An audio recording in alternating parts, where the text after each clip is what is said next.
তোরা লাগাই লাগাই খেল। এ ভাই এ তুই একটু কম প্যাক প্যাক করিস। আরে ব্রাজিল ফাজিল ভিক্ষা করে মতিঝিল সামনে দিয়ে সুন্দর ভাবে যাচ্ছে লাথি মার। এ ভাই লাথি তো আসতে মারিছি আমি, লে সেই আসতে মারা লাথি।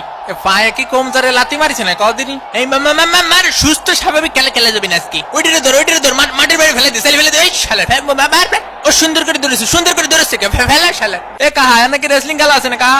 আরে হ্যাঁ তুমি জানো না? ওইটারে ধর গাদ্দর টান্ডে ফেলে দে। পিছনের টেবিলে 2টা দই আর বিরিয়ানি দিও। জি স্যার। এ মনিরা তোমরা সাঁতার কেটে খেলো। এ ভাই এ খেলা বন্ধ করেন। এ ভাই আমার ঠ্যাং ভেঙে দিয়েছে। এ রেফারি কা আমার প্যান্ট ছিঁড়ে ফেলিছে। এটার মানে কি ভাই? নরমাল কাপড় দিয়ে প্যান্ট বানালে তো ওরকম হবে। তুমি 2 টাকা দিয়ে সেলাই করে নিও। ব্রাহ্মণবাড়িয়াতে 2টা বিরিয়ানি দাও। পাটা ভেঙে দিয়েছে। দেখিস বাবা দেখিস রক্ত বেরোচ্ছে। এ রেফারি কা এদিকে আসেন। ব্রাজিলের ফাজিল গুলো কি সব খেলা পাইছে না? ওই যে ওরে যে লাথি মারে যে রক্ত বেরোচ্ছে, এখন ওরে ব্যান্ডেজ কিনে দেবে কেটা? ওরে মারে ওরে শেষ। আমার জীবন যৌবন সব শেষ। ওরে মাথায় দেখতে পাচ্ছি না রে ভাই, মাথায় দেখতে পাচ্ছি না। কিরে মেসি ভাইয়ের আবার কি হলো? উদয় নাটক করতেছে না আমার মতো? তোমরা 2টা ঠিক আছে রেসলিং খেলবা, কোনো অসুবিধা নেই, কিন্তু টিভির ক্যামেরার সামনে খেলবা না।